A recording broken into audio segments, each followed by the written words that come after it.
People of the internet, in today's video we're going to rank every single Straw Hat Pirate from worst to best. This is separate from the gags video. This is ranking them just based on how much I personally enjoy them on screen, not their gags. This is going to focus on their character development, their roles to the crew, and just overall how much I enjoy them as a character. In last place, I'm probably gonna get hate for this one in the comments. I got Jinbei. Okay, I like Jinbei as a character. I do. I think he's a cool character. But when we're putting him in terms of Straw Hat, when he joined the crew, he lost story relevance, in my opinion. He should have been someone who helps the crew out when he can and not an official member, like Law. Personally, I think his character was at his peak during the Whole Cake Island arc when he was helping them escape. That's what his character should have been.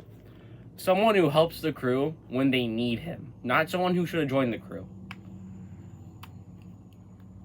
And honestly, his character compared to the other Straw Hats, like, dude, nobody wants him on their crew, unironically.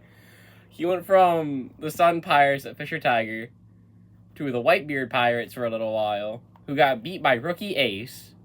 He then became a warlord locked in Impel Down.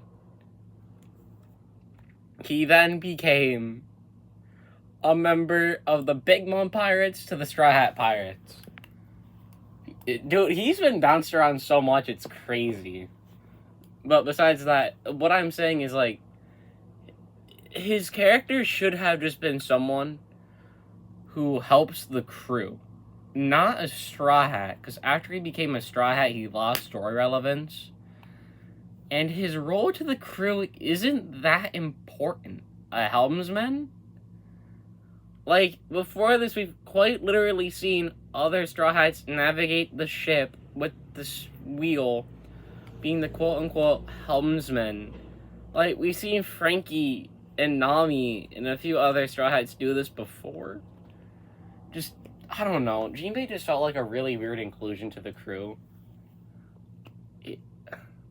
He's a cool character overall, but probably my least favorite Straw Hat. Next up, I got Tony Choppa. Honestly, fucking... He fell off. Okay, post-time skip. I like post more than I like pre. I really do. But fucking... his monster point got ruined post, and all he really did post time skip was become a marketing tool. And all he does now is just yell and scream, I feel like. But in Elbaf, it seems like he's gonna be doing more.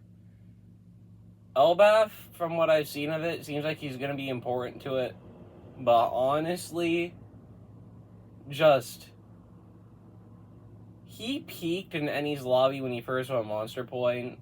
And I just don't really know what to say for Chopper, because I feel like post-time skip, he kind of just fell off. But overall, I like his role on the crew. He's a doctor, that's really important, and the whole... he's like the baby of the crew, so it makes sense he's going to be babied, and he's going to be a lot more scared. But it's just that if they kept his monster point the same post-time skip, he'd probably be higher up. That's, like, my main complaint with him. Overall, I don't hate him. He's cool. Good boy, Chopper. Next up, I got Usopp. Honestly, I was really conflicted on putting Usopp below Chopper, but... Soja King, that whole Soja King bit, and his Dressrosa snipe is what kept him above Chopper. But my problem with Usopp is that every time he gets development, he falls back. That's the problem with him. He fucking mans up, does something, then he just goes right back to being a coward. It's reverse character development. That's what I don't like. And his role on the crew, the sharpshooter, yeah, he's come in clutch a few times. Dressrosa snipe, but he hasn't done anything in 10 years. And then Soja King, as I said, that was a fun bit. when he said to Robin, believe in Luffy. Right there. Enies Lobby Water 7, and that snipe is what kept him above Chopper. But, like, compared to everyone else, he just hasn't done much recently. Next up, I got Nami. Yeah, I know. People are gonna say, oh, how do you like Robin more than Nami? Robin's hotter. It doesn't always come down to looks, buddy. This comes down to character development. And Robin's personally better looking. I know, I said it. But my problem with Nami is that same thing with Usopp. Don't get me wrong, she's a good character, and I think she was very well written in the East Blue, and she was amazing in Skypiea. And when she said to Ulti, Luffy will never stop chasing his dreams to become the king of the pirates, even though Ulti was like, fucking say he won't. You're gonna die. Say he won't. That's another reason why Usopp is below her, because he would have lied saying Luffy will not become the king of the pirates. And him lying just shows he doesn't have faith in the captain to be the king. But Nami saying to her face, Luffy will become the king, just shows she has all the faith in her captain to become the king. Even if she's willing to she's just willing to die to say a few words to show that she has the utmost faith in Luffy. That right there is a very good moment for her character. Her being the navigator, honestly, I'm gonna say it, I feel like we could go without her, unironically. Don't get me wrong, she's important to the crew, but the navigator, I don't really see her doing much, unironically. But, she's bad, okay? But all jokes aside, she doesn't really do much recently, and I feel like we could probably have some other Straw Hats navigate. But her character arc, such as in Orlong Park, was very nice, and the whole Luffy, help me, that was a very nice scene. I love that scene. If I can find my hat. I can't find my hat.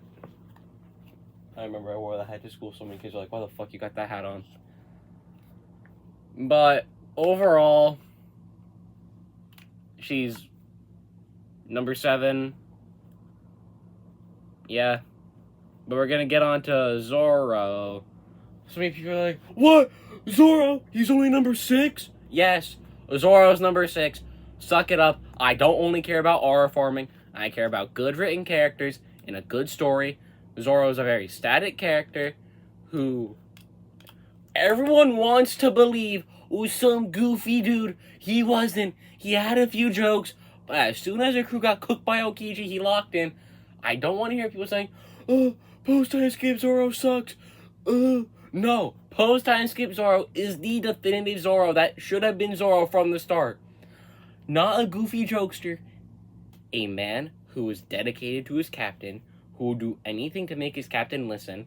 Post-time skip Zoro is the Zoro always should have been. I'm sorry for my crash out.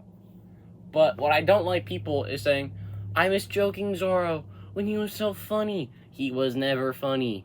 I don't know.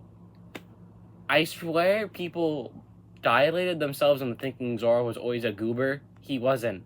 What he was someone who told jokes, but was serious. And then as soon as the crew got cooked by Aokiji, he locked in and made sure Luffy always made the right decisions. That is what Zoro is. He's the right wing of the Pirate King, who is willing to make the tough decisions when it has to be done, which I love. Okay, enough with my crash out on Zoro. The first mate, swordsman, very important. He's the second strongest Straw Hat, which is all great. But where he lacks is the character writing that the other ones have. Such as what is it? Such as I Want to Live, or I Want to Go Home to the Sunny, which is coming up soon. And then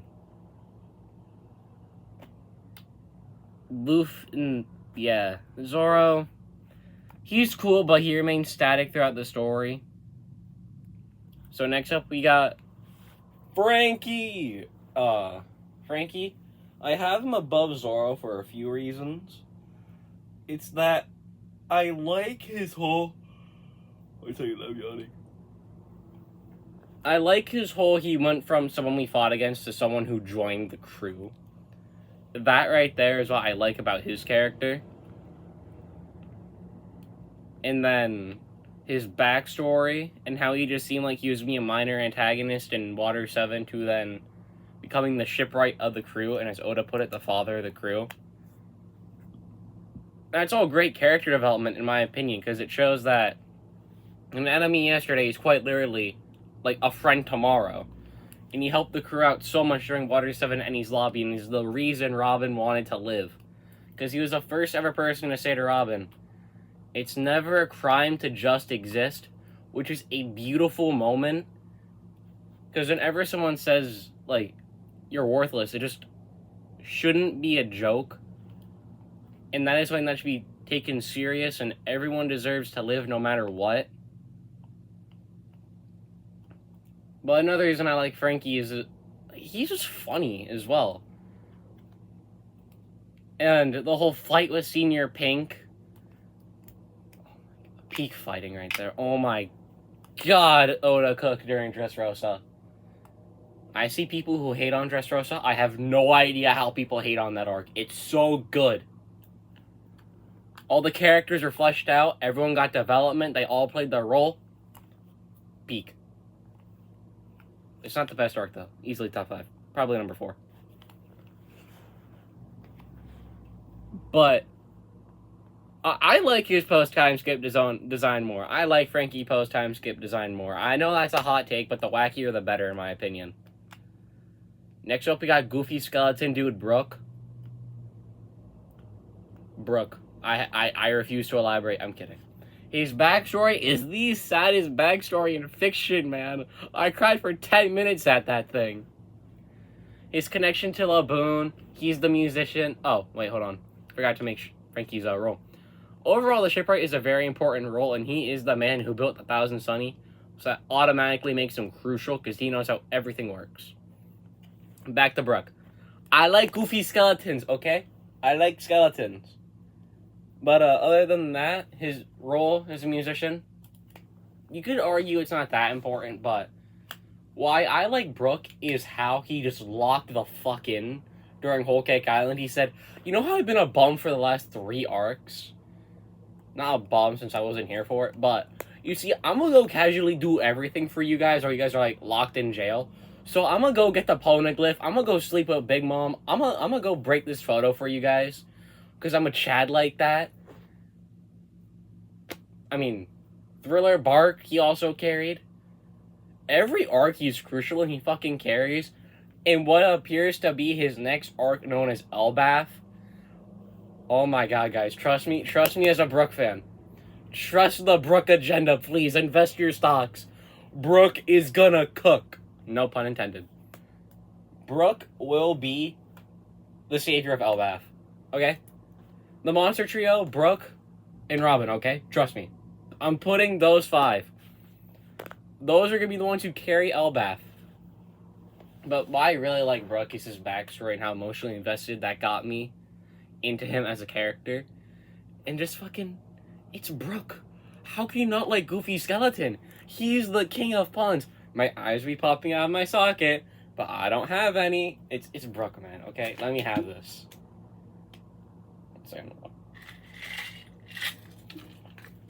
Okay, at number 3, we got Robin. Before you gooners go into my comment section and say, you only like Robin because she's hot, or, how can you have Robin higher than Nami? Before you gooners go in my comment section, I don't give a fuck about looks, okay? Looks are not everything, okay? What matters is the character writing. That's why I don't like Boa. That's why I hope she doesn't join the crew at all. That's why I hope she ends up like Gloriosa. I don't give a hell of a fuck about Boa. She's not a good character. A whole other slander video will be about her later on. But the reason I have Robin at number 3, not because of looks, like you gooners want it to be. It's about her writing. She went from a villain who worked with Crocodile to a mother figure to the crew. She had I Want to Live, the crew's archaeologist, the second most important Straw Hat, right behind Luffy. She's more important than Zoro. I don't care what you say, because without Robin, they cannot read the poneglyphs, and Luffy cannot become the king of the pirates. She is, without a doubt, the most important Straw Hat, other than Luffy. Which is why I don't get why people call her useless. Not everything's about punch fighting. Not everything's about the fighting aspect.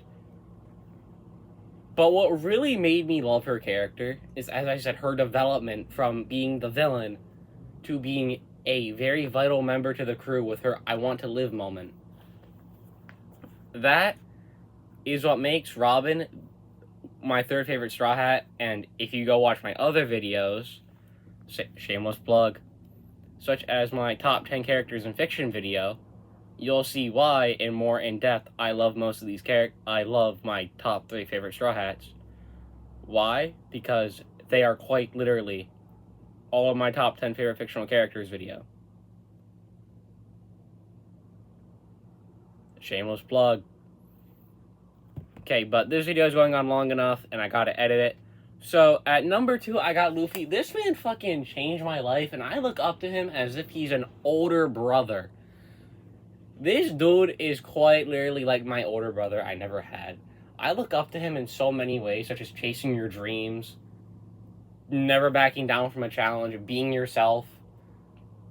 Just, I love Luffy in so many ways. I cannot put them into this short little video, because I still gotta get to my number 1. Just, I look up to this man so much. Dude, at one point, I wanted to cut my hair like Luffy. I don't know why that went through my head. But, like, he's just someone I look up to and want to be like when it comes to chasing my dreams. Never backing down from a challenge. Being yourself. Always helping your friends. Never betraying your friends. Just overall being a good human. And just never backing down from challenges. That's why I love Luffy, and I could go on for longer about it, but as I said, I need to get this video edited, and I can't go on for Luffy.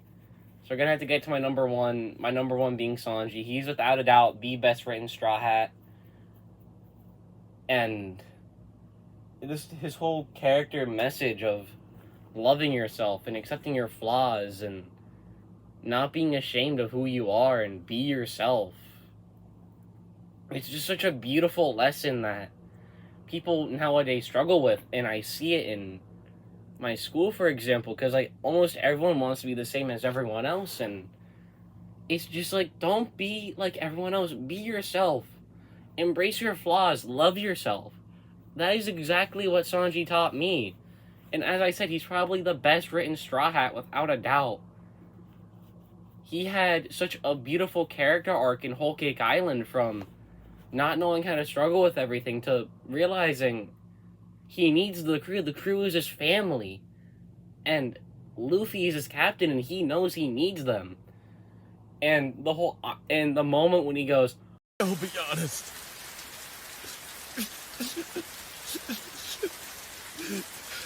What I want is to go home to the Sunny. The arc is beautiful, and how he gets fleshed out post time skip, and him being the cook is such a vital role, because Luffy yelled at Sanji, I cannot become king of the pirates without you. Such a great moment that shows the crew and how they depend on each other, and just how vital Sanji is to the crew. And he's one of the strongest members, number 3.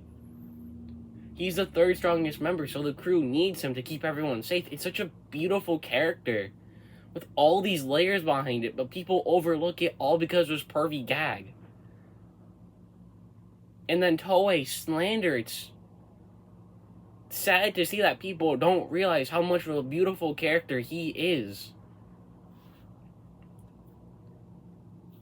Well, that's it for me. This video is about to be 20 minutes long, and I gotta edit a 20-minute long video, so it's gonna be a process. See you guys another time. Sorry for taking so long to upload. It's been almost 2 weeks. Probably 2 weeks by the time this video goes out. See y'all.